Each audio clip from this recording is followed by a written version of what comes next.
you can see, I guess, is not Val Doonican sitting by the fire. It is Richard Scott. Richard, how are you doing? I'm very good, thank you. Good evening. Excellent. And yeah, you've got a cosy little number going on there, and yeah, it's looks very cozy and tidy. You know, your house sitting at the moment, or dog sitting, should I say, Yes, which that's we'll come on to in a little bit. Um, so this is the number 16, 16th Veterans Voice, and if you've got any comments, drop them in the chat, and we'll address those. But Richard, let's have a chat about your journey now. First off, you not a veteran yourself, but you have a military parentage. So just give us a bit of background on that. Yeah, certainly. My dad was in the Navy on the Ark Royal, the Minerva, and the Eagle. And my mum's actually from the Czech Republic. So I've got the perfect parentage to become an international spy. But as I've That's, said recently, I'm actually too good at telling everybody everything that yeah. I make an absolutely terrible spy. Oh, you crack under pressure pretty quick, would you? Yeah, afraid Yeah, so. yeah, that's it. So a Czech mother. But the Ark Royal was very interesting when we were having the sort of scoping call, because I remember as a child, not a child, a young lad, watching a program called Sailing, which was a documentary set on HMS Ark Royal with the Phantoms and the Buccaneers, and I was such an envious chap at that age. I Mm. desperately wanted to be a Phantom jock. So have you seen that? I haven't actually watched that program. Yeah, I have been hinted to go and watch it, and it's certainly one of those that I'd love to see because my yeah. dad had quite a lot to do with the Harriers and the Buccaneers and all of those things on the Ark Royal. So yes, definitely a bit of history there, and it's Oh, marvelous stuff. And so, yeah, you might even see him. So, absolutely. so just tell me about a little bit about yourself and a little bit about your journey thus far. Yeah, well, back to the Ark Royal. I'm sure that there's quite a lot of veterans out there who are actually very familiar with that particular aircraft carrier. And one of my claims to fame is that I actually got first ever time I got drunk was on board the Ark Royal, and because apparently I was visiting there, my mother had a gin and orange. I decided to down it, and that was all it took in those days. So there's a claim at the age of 18 months.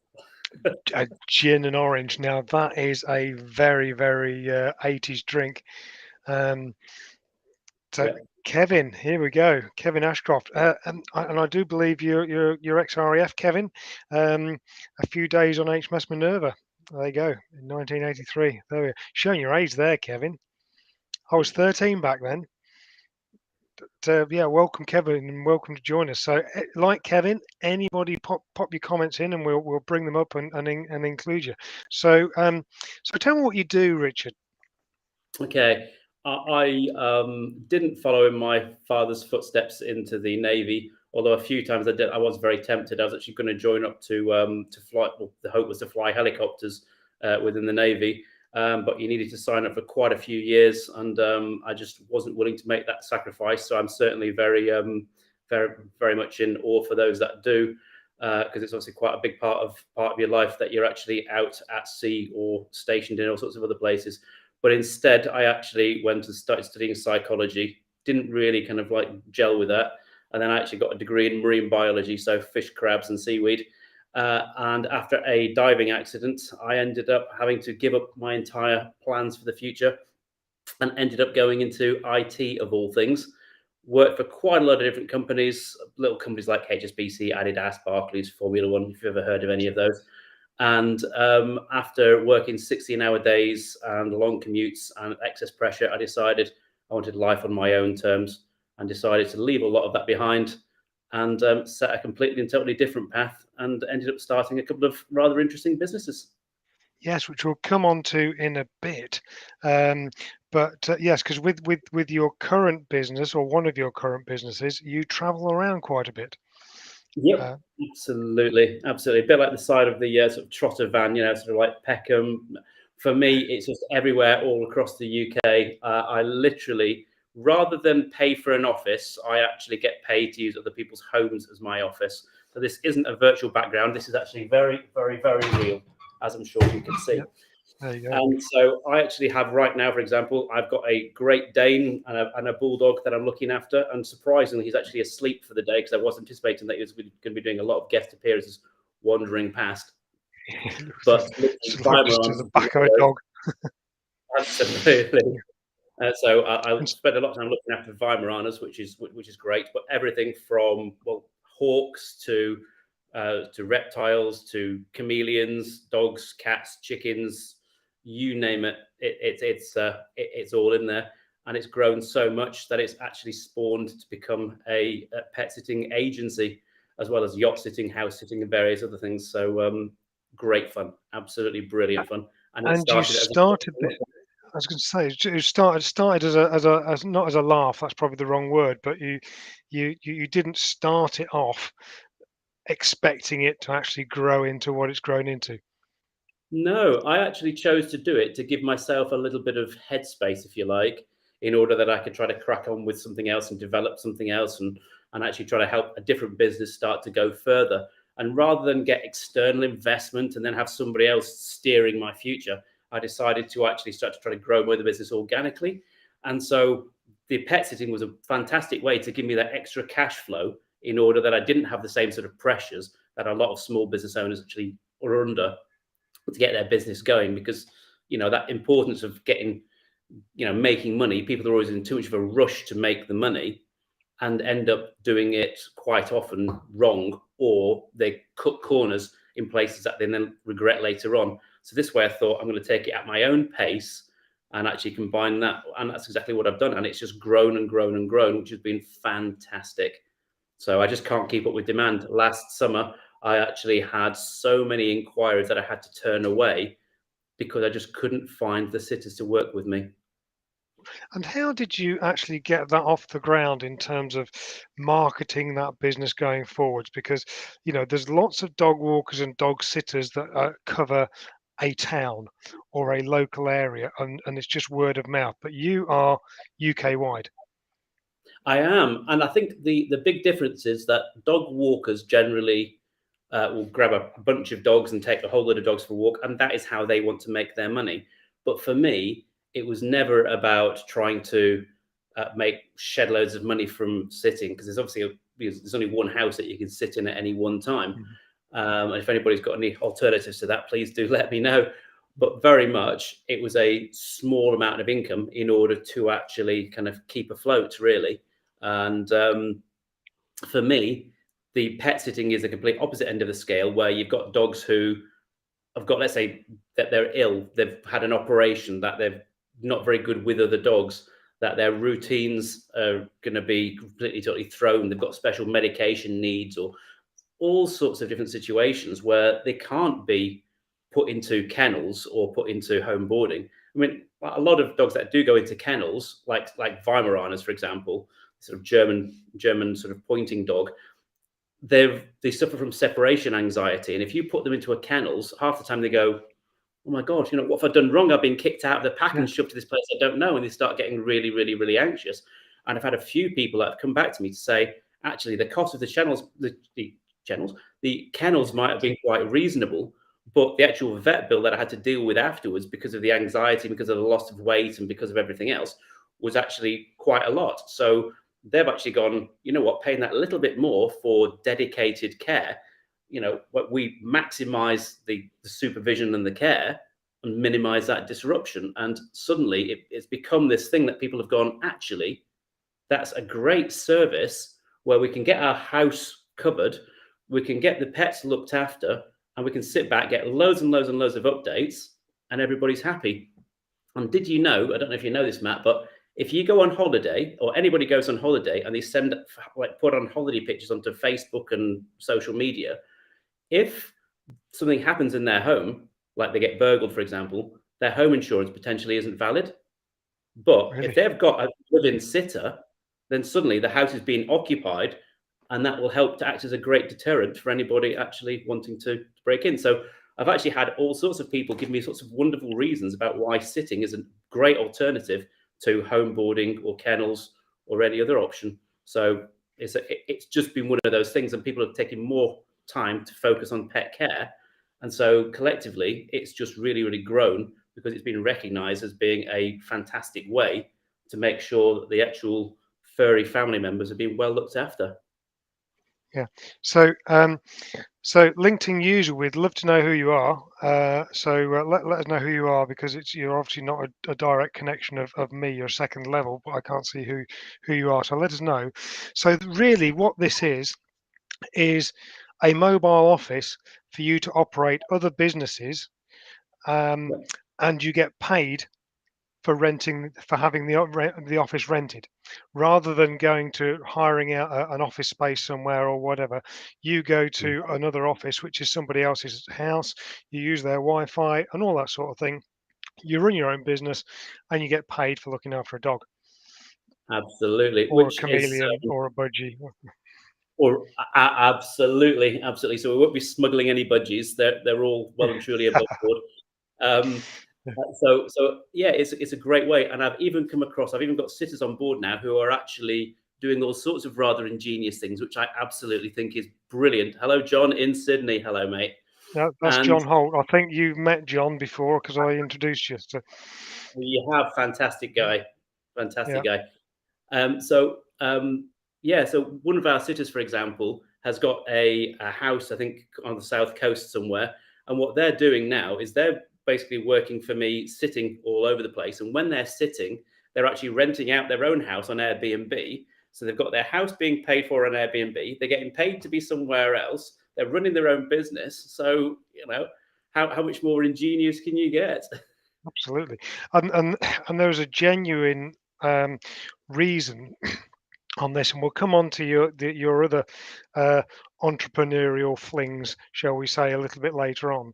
But there's a genuine reason why, for this purpose alone, why we brought you onto Veterans Voice, because um, there is an opportunity here for veterans to enlist with you as a sitter, and conduct their business from wherever, as the same way that you're doing.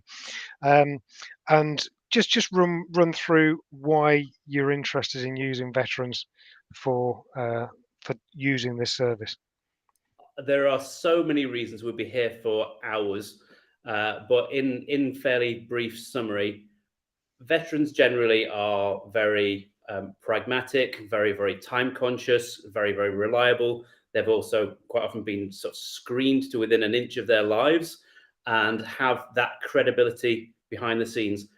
When somebody comes out of the service, then they're often kind of going, "What am I going to do with my life? What am I going to do next?" Unless they want to do sort of close protection, or if they want to, then what are the options? And it can become very difficult to think of what you want to do. And sometimes you need to actually almost wait until that becomes visible to you.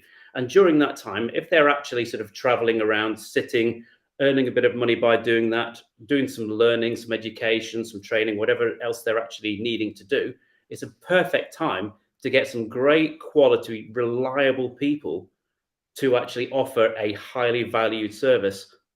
And quite frankly, if you've actually got a choice of 10 different people on there, and you've actually got really good professional ex-military type people, how much better could that be for a client to go, actually, that sounds like the perfect person to have in the house to look after the pets, to look after. And everybody's going to go in. It just works beautifully. It Yeah, really works so beautifully. And so I think it's a great stepping stone. I'm not saying it's a lifelong career, although I certainly enjoy doing it so much. I probably will be doing it forevermore. But it's very much one of those sort of things that people can use it as an opportunity to almost find what they want to do in the future and offer a great service in the process. So everybody literally is very happy. So we do all of the scheduling and act as that single point of contact and help to manage everything. And we get so heavily involved in just about every single sit. So people aren't ever left to their own devices without the help and the support and the instructions. We very much offer all of that. So together, it's a great team. We like yeah, nobody can do anything alone, and working as such a cohesive team, I just think is an absolutely perfect yeah. environment for veterans. And if a veteran, for example, is looking at setting up a business or running a business, you are also a very good person to be in touch with because, and I'll let you do.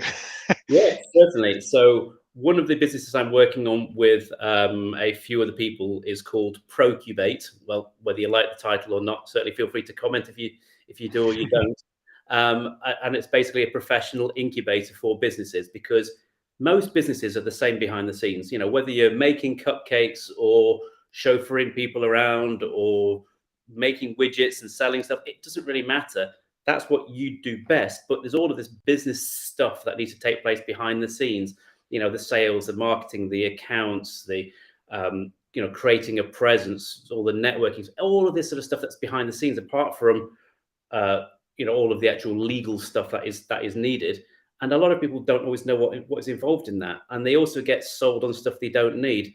And so what we do is we help guide them through to make sure that what they've got is just what they need, with a whole load of one-day workshops through my Smart Inspiration one-day workshops, so that then they can get, let's say, website in a day, tick it off, job done. Get this, tick it off, job done, and just progress through a lot of different things that they need to get businesses set up. And whether it's appropriate or not, then they can make that decision and get it all done. So they can tick off all of those businessy stuff behind the scenes while they really can focus on their main business activities. And it's a great way for them to actually to learn about what's really going on, because quite often, a lot of the time, people get caught up in, oh, I need to do this and I need to do that, when actually most of the time they don't. Or if they do, they need to do it in a very different way. And we can't all be experts in absolutely everything. And so therefore the Procubate bit is to make sure that people can understand enough to know that they're making the right choices, but not necessarily become an expert in every single thing. Yeah, because if you're starting up a business, you generally starting up a business uh, for something you're passionate about, baking, for example, or whatever. But you want to get on and bake. You want to get on and do that thing you're passionate about. You don't want to do the accounts. You don't want, unless you're accountancy business. You don't want to do the tax returns. You don't want to deal with HMRC's guff that they chuck at you, etc., etc. So that's all noise and stuff in the background that's stopping you actually from getting on with what you want to do to grow the business. That's quite a useful little tool. So how do they get in touch with you about Procubate and what Well, what happened? procubate.com is probably the easiest way to remember it. And certainly Trusted Sit for the sitting side of things is the easiest way to remember that. So Trusted Sit, not like Trusted Site, which is basically a way of screening different websites, but trustedsit.com is there in order to actually to offer that service. But through Procubate, we've got commission jobs where we're looking at different things that people can earn commission only. So sitters, for example, might turn around and say, I don't feel like working very much right now, and I'm just going to sit back and stroke dogs and watch Netflix. Or they can go, I really want to get something off the ground, and they can start getting involved with stuff that's going to earn them extra money, so they can scale up and scale down with things. So we're always looking at that gig economy type mindset based on the energy levels of the person that's working. Because if somebody's really determined to do so much, then there's so much they can do. But if they actually want to sort of take it easy and they've got less bandwidth, then that's again up to them to decide what to do. So there's just so much potential for people out there, so many opportunities, but they're not always obvious. And as I say, I come across all sorts of people every single day who have got rather ingenious ways of combining a lot of what I'm doing with what they're doing in ways I wouldn't have even thought of. So it really is the start of something that I can see being a real growth industry. And have I got that right there? Trusted Sit and Procubate. You Just have so indeed, and you spelt it and perfectly. yeah, there we go. So that's not bad. And but you'll do us a favour at the after this and just drop the two URLs to the websites in the comments, so Yeah, people can click on the button if they want to. So absolutely. that's a couple of things, and then you do a little bit of advisory stuff with some stuff that my mate LinkedIn user John Holt in Australia would be very interested in. That's RFID tags and stuff. Absolutely. Believe it or not, RFID is one of the oldest modern technologies in existence. It was actually prototyped nearly 100 years ago. How amazing is that, when they were looking at wireless transferring of information? And now it's been reduced to a simple NFC tag, which is very, very cheap and cheerful, but so highly versatile. 7 years ago, without kind of going off to too many tangents, 7 years ago, my best friend died, and that was a heck of a shock, to say the least. And nothing obviously can bring him back, but that happening just made it very, very clear just how important it is to have your in case of emergency details with you. So most first aiders and all paramedics, they all know ICE stands for in case of emergency, and having that information can help to make the right decision to offer the right choice of care to provide, as well as it's important to have the contacts of who to contact in case of emergency. In order that's not me grunting away, that is actually the idea, just to let you know. And so having the case of emergency information is absolutely brilliant. That's all right. This is what it's all about. We don't want anything clipped or polished here. We want raw. Now, what you're playing with there isn't an elastic band. That is the actual one of the actual tags. So there you go. Wear it on your wrist. But it can not only contain the ICE details, it can contain a whole lot more. Absolutely. And it's interrogated by this. Exactly. You have. See, I've done my homework. I just listened to you first time you told me. Absolutely, because a lot of different technologies for inventory management, for example, you need to start getting special scanners, or you need to get special things. But with something like this, all you need is literally just a mobile phone. And mobile phones have got something called NFC readers built into, virtually every single one these days has got an NFC reader built into it. So somebody can put their phone against it, and that's it. They can basically pick up all of the details, and up on the screen, as if by magic. I was going to say, have you got an idea, an example? I do, and amazingly, I have. Go on, you go get it, and we'll stare at the fire for a bit. Yeah. And so yeah, just drop any comments in there. I think John, you've already seen this and you're interested stuff. And Phil, welcome. Dual purposing, yes, I think it's excellent dual purposing, and get paid for your own office. Absolutely. Anyway, so carry on. Yeah. So, if I collapse next to you wearing this, with ICE written on it, you don't know if I'm drunk, dehydrated, diabetic, or what. So you pull out your phone, no special app. You've not got time to start downloading one.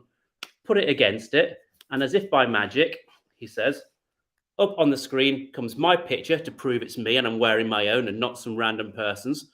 Any details that I want to share, and even my location, which is now sent as an alert to a carer or loved one to say, actually, Richard needs help. He's at this location. And then they can actually reach out to me. But the person who's done the scanning can see if I've got any medical conditions, in my case, what my blood group is, my travel insurance details.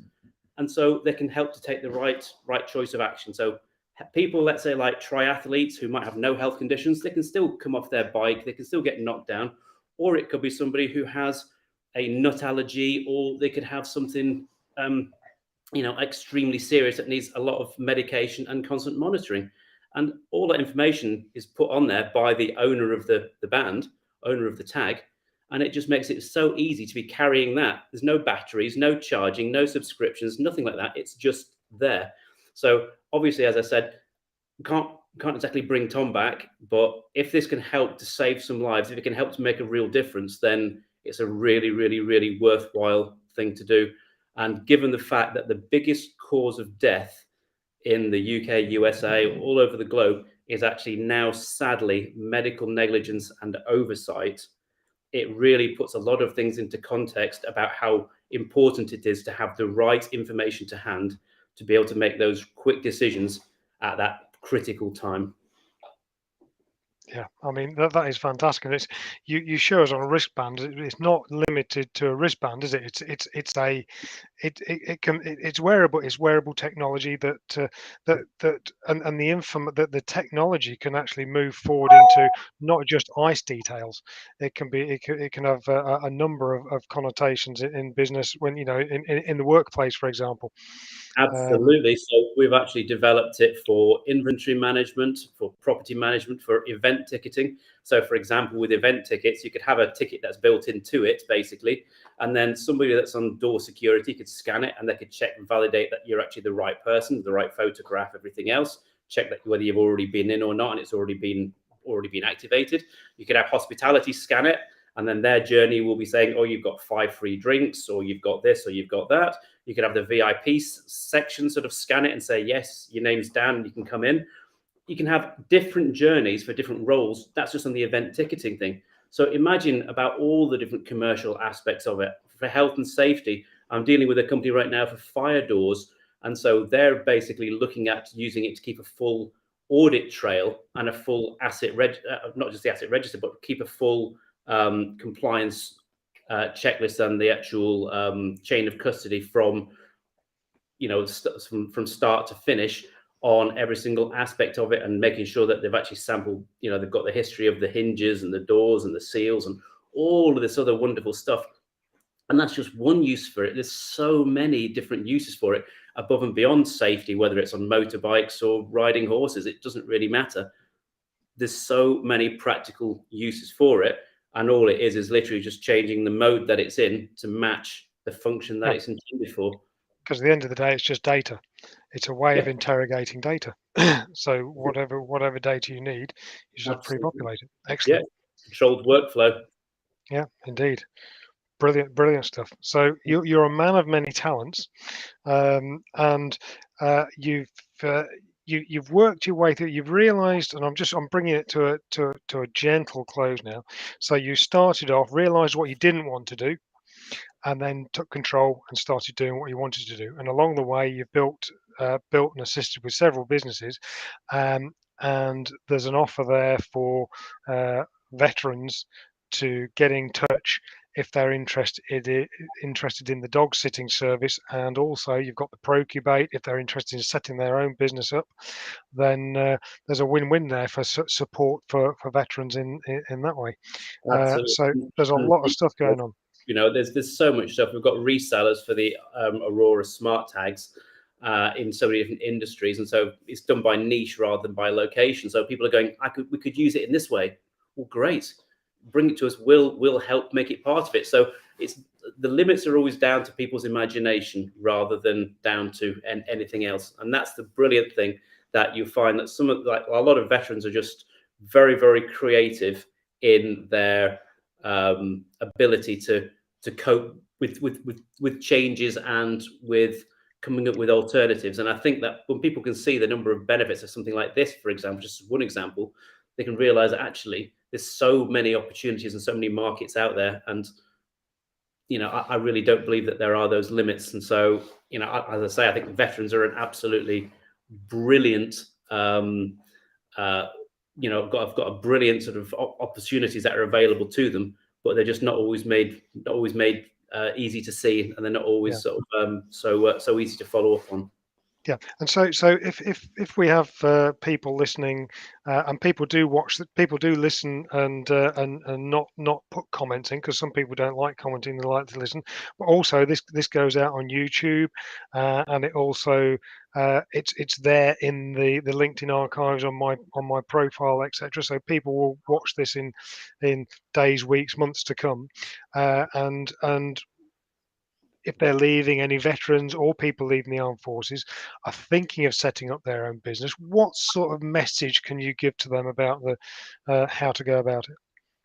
I think the first thing to do is to realize that if you are good at anything, there is always a market for it, or pretty much always a market for it.